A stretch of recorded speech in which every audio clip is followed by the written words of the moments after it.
ناظرین گرامی السلام علیکم ورحمۃ اللہ وبرکاتہ۔ سیدھی بات کے تازہ ترین پرائم ٹائم میں آپ لوگوں کا استقبال ہے۔ ناظرین گرامی، میں انصار عزیز ندوی اس وقت آپ لوگوں کے سامنے کچھ اہم ترین خبروں کی تفصیلات لے کر کے حاضر ہوا ہوں۔ تفصیلات میں جانے سے پہلے آپ لوگوں سے جو درخواست ہوتی ہے اس پر توجہ کرنے کی اپیل کروں گا۔ ناظرین گرامی، بھارت کی خبریں جب بھی آپ کے سامنے پیش کرنے کی کوشش کرتا ہوں، سب سے پہلے مسلمانوں پر ہونے والے ظلم و ستم کی ایسی کہانیاں سامنے آتی ہیں جس کو دیکھ کر کے محسوس ہوتا ہے کہ اگلے آنے والے دنوں میں ہر خبر کی زینت یا سرخی بس اسی طرح کی خبروں سے بنی رہے گی۔ حیدرآباد کے پرانے شہر میں اشرار کی جانب سے امن و امان کو بگاڑنے کی کوششیں ہوئیں، جس سے فرقہ وارانہ کشیدگی پھیل گئی، تاہم پولیس نے اشرار کی ان کوششوں کو ناکام بنایا۔ فوری موصولہ اطلاعات کے مطابق ذرائع نے بتایا کہ پرانا پل دروازے کے قریب نامعلوم شرپسندوں نے تہوار کی مبارکبادی کے لیے لگائے گئے ایک پوسٹر کو پھاڑ دیا، جس کے بعد وہاں ہنگامہ آرائی شروع ہوئی۔ شرپسندوں نے چھلا مبارک میں نصب جھنڈے کو اکھاڑ کر سڑک پر پھینک دیا، نشان مبارک کو نقصان پہنچایا۔ مزاحمت کرنے والے چند نوجوان زخمی ہو گئے، جنہیں دواخانہ منتقل کیا گیا۔ پولیس نے فوری کارروائی کرتے ہوئے حالات پر قابو پا لیا، لاٹھی چارج کے ذریعے ہجوم کو منتشر کر دیا۔ واقعے کی اطلاع ملتے ہی ڈی سی پی ساؤتھ زون کرن کھیرے، آئی پی ایس اے سی پی فلک نما محمد جاوید اور دیگر اعلیٰ عہدیدار موقع پر پہنچ گئے۔ رکن اسمبلی مجلس چار مینار میر ذوالفقار علی نے اشرار کے خلاف سخت کارروائی کا مطالبہ کیا ہے۔ پرانا پور علاقے میں فرقہ وارانہ کشیدگی کی اطلاع کے ساتھ ہی شہر میں افواہوں کا بازار گرم ہو گیا۔ شہریوں میں تشویش کی لہر دوڑ گئی۔ پولیس نے احتیاطی طور پر پرانا پل کی طرف جانے والے راستے کو بیریکیڈز لگا کر بند کر دیا۔ صورتحال کے پیش نظر اضافی دستوں کو اس علاقے میں تعینات کر دیا گیا۔ صورتحال کشیدہ لیکن قابو میں بتائی جا رہی ہے۔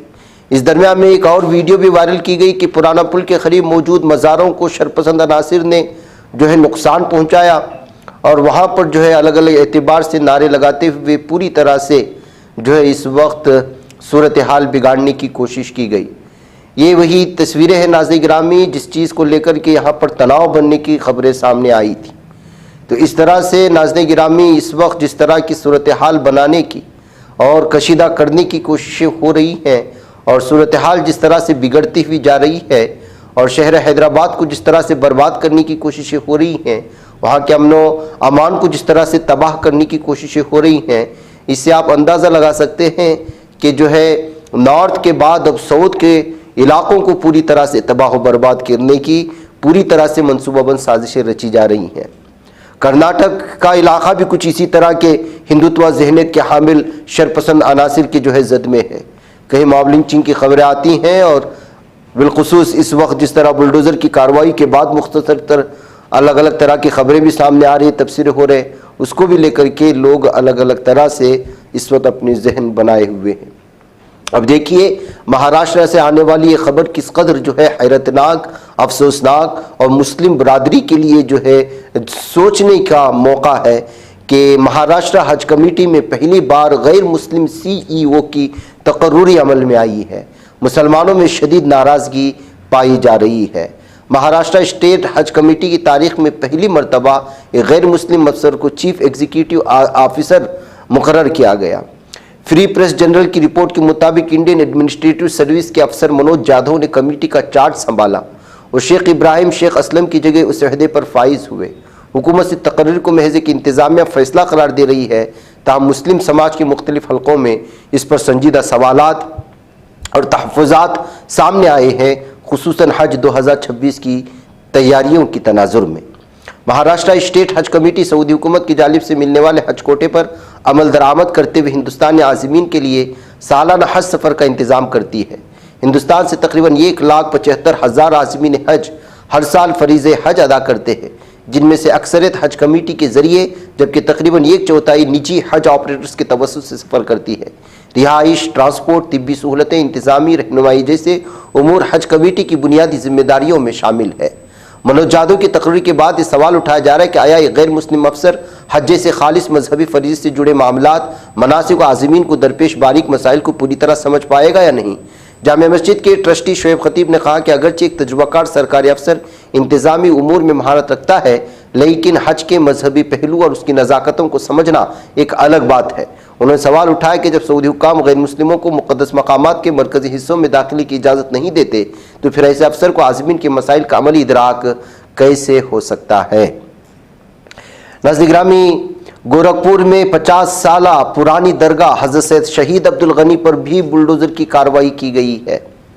ایک ایک خبر آپ سنتے جائیں اور کیا صورتحال اس وقت پورے بھارت میں مسلمان ان سے وابستہ اساتذہ، درگاہیں، خانقاہیں، مساجد، مدارس کو لے کر کے ہو رہی ہے، اور بلڈوزر کی یہ کارروائیاں کس قدر صرف اور صرف مسلمانوں کی پراپرٹیز پر ناجائز قبضہ جات یا پھر راستوں کی توسیع کے بہانے سے اس وقت پوری طرح سے تباہ و تاراج کیا جا رہا ہے، اس کا اندازہ لگائیں۔ میڈیا رپورٹس کے مطابق ابھی کچھ دن پہلے 3 بلڈوزروں کی مدد سے مزار کے احاطے میں کارروائی کی گئی، جس کے دوران مرکزی گیٹ، باؤنڈری وال، 3 دکانیں، مرکزی گنبد، بیسمنٹ کا کچھ حصہ منہدم کیا گیا۔ بعد ازاں کارروائی عارضی طور پر روک دی گئی، تاہم پیر کو دوبارہ انہدام کا عمل شروع ہو گیا۔ موقع پر اعلیٰ افسران کی نگرانی میں بھاری پولیس فورس تعینات رہی۔ اس طرح سے ناظرین گرامی، اس وقت جس طرح سے بھی نشانہ بنایا جا رہا ہے، ان تمام چیزوں کو لے کر کے ایک طرف جہاں پر مسلمانوں میں بڑی تشویشناک صورتحال ہے، تو وہیں پر ناظرین گرامی اس معاملے کو لے کر کے دہلی ہائی کورٹ بھی برہم ہوتا ہوا نظر آ رہا ہے۔ جی ہاں، دہلی ہائی کورٹ نے چہارشنبے کے روز ایک NGO کی جانب سے مبینہ طور پر مساجد اور درگاہوں کے خلاف مسلسل عوامی مفاد کی عرضیاں، جس کو PIL کہا جاتا ہے، دائر کرنے پر سخت ناراضگی کا اظہار کیا، اسے عدالتی عمل کے سرے غلط استعمال سے تعبیر کیا۔ چیف جسٹس DK اپادھیائے اور جسٹس تیجس کاریا پر مشتمل ڈویژن بینچ نے سیو انڈیا فاؤنڈیشن نامی ایک NGO کو آڑے ہاتھوں لیتے ہوئے کہا کہ عدالت کے سامنے تقریباً ہر دوسرے دن ایک جیسی نوعیت کی عرضیاں لائی جا رہی ہیں، جو نہ صرف پریشان کن ہے بلکہ PIL کے دائرے اختیار کا غلط فائدہ اٹھانے کی کوششیں ہو رہی ہیں۔ عدالت نے گرین پارک علاقے میں ایک مسجد کے خلاف مبینہ تجاوزات سے متعلق عرضی کی سماعت کے آغاز میں سخت ریمارکس دیے۔ چیف جسٹس نے زبانی طور پر کہا کہ عوامی مفاد کی عرضیوں کا کھلا غلط استعمال ہے کہ آپ کو سماج میں صرف ایک ہی برائی نظر آتی ہے۔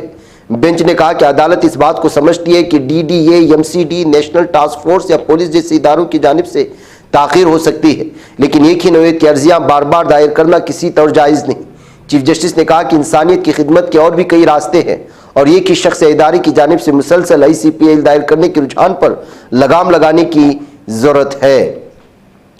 دہلی وقف بورڈ کی جانب سے پیش ہوئے سینئر ایڈوکیٹ سنجے گھوش نے عدالت کو بتایا کہ مذکورہ مسجد ایک نوٹیفائڈ مذہبی ڈھانچہ ہے اور زمین کی حد بندی کے عمل میں دہلی ڈیولپمنٹ اتھارٹی بھی شامل رہی ہے۔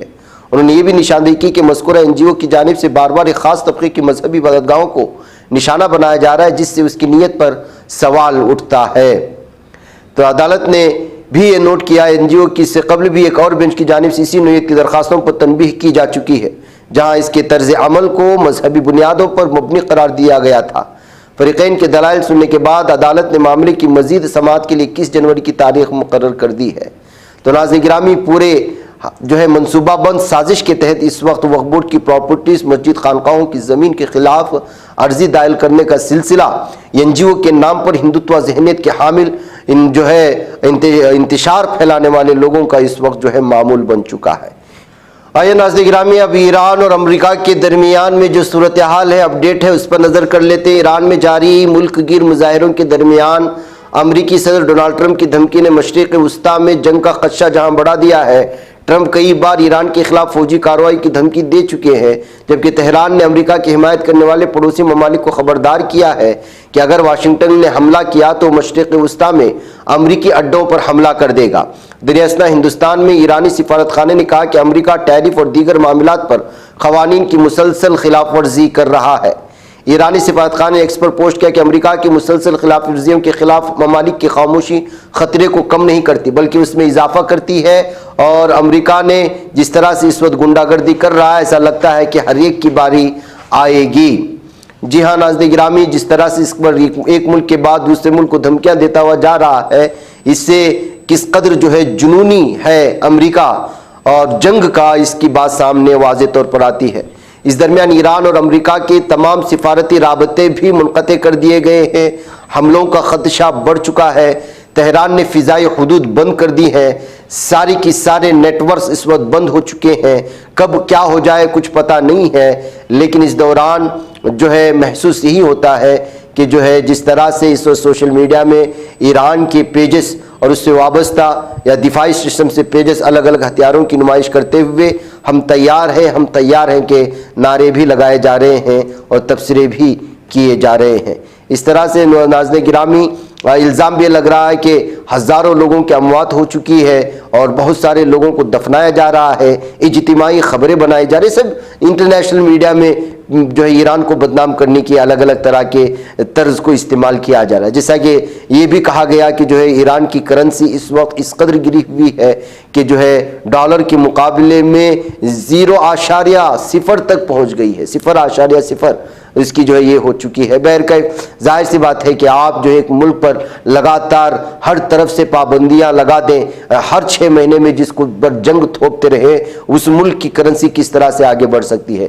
لیکن اس کے باوجود ایران کا ڈٹ کر ان کے مقابلے میں کھڑا رہنا اور جو ہے للکارنا اور یہ کہنا کہ جو ہم کسی بھی اعتبار سے تمہیں اندر داخل ہونے نہیں دیں گے، آپ کے کٹ پتلی نہیں بنیں گے، آپ کی کٹ پتلی حکمرانوں کو کبھی قیادت اور سیادت نہیں دیں گے، اس سے ظاہر سی بات ہے کہ بوکھلایا ہوا وہ امریکہ جو اپنے آپ کو سپر پاور کہتا ہے، وہ اس وقت جس کی کرنسی کی کوئی قیمت نہیں، اس ملک کے سامنے جو ہے پوری طرح سے سرنگو نظر آ رہا ہے۔ بات منوانے کی کوشش کرتا ہے، نہیں ہو رہا ہے۔ اندرونی سطح پر سیاسی جو ہے اپنے لوگوں کو، موساد کو اور CIA کے ایجنٹوں کو بھیج کر لوگوں کو ورغلا کر وہاں کے لوگوں کو حملہ کرتے ہوئے، ہتھیارات کے ساتھ مقامی لوگوں کو شوٹ کرتے ہوئے، پولیس کے خلاف ورغلاتے ہوئے، فوجیوں کے خلاف ورغلاتے ہوئے، کئی سینکڑوں فوجیوں کو مار ڈالنے کے باوجود ظاہر سی بات ہے کہ وہاں کے عوام اس وقت وہاں کی حکومت کے ساتھ کھڑے ہیں اور خامنہ ای کے ساتھ کھڑے ہوئے ہیں۔ ایسی صورتحال میں وہاں کے عوام کی جو ہے جذبے کو بھی سمجھ سکتے ہیں، وہاں کے حکمرانوں کی قیادت کو بھی سمجھ سکتے ہیں، اور یہی وجہ ہے کہ اس وقت ایران اور اسرائیل پوری دنیا میں جو ہے ایران کی اس آنکھ دکھانے کو لے کر کے شرمسار بھی ہو رہا ہے اور بے عزت بھی ہو رہا ہے۔ اگلے آنے والے پل یہ بتائیں گے کہ کس طرح سے جو ہے ایران امریکہ اور اسرائیل کے حملے کا دفاع کرے گا۔ ناظرین مجھے اجازت دیں۔ السلام علیکم ورحمۃ اللہ وبرکاتہ۔